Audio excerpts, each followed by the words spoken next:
Hello guys, good morning. Maluto tayo ng ginisang patula with hipon and sutangon. Magigisa tayo. Pakita ko sa inyo yung mga ingredients na gagamitin ko sa pagluto. Tayo ng patula, kalating kilong hipon at sutangon na 10 with egg, with sibuyas, bawang, ginger, tsaka sili. At gagamit tayo ng gisa with paminta at tsaka asin.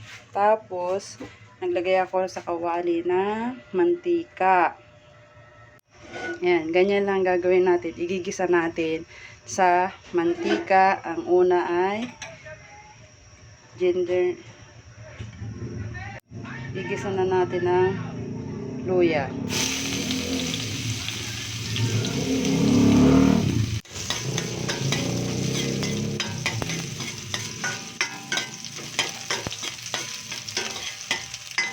Natin ang sibuyas. At lagay na natin ang 5 cubes ng bawang.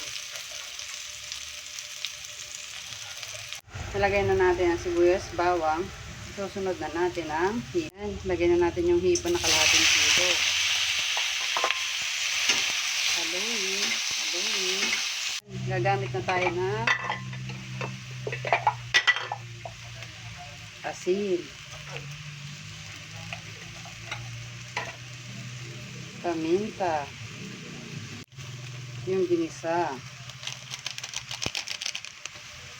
Lagay na natin ang 1 cup of tubig. Tikman na natin ang niluto nating patula with hipon.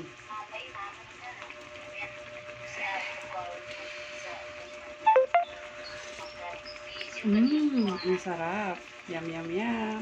Yan. Luto na ang ating patula with hipon. Patayin na natin. Luto na ang ating patula at with hipon at sotangon. Takpan na natin. Mamaya kakain na tayo.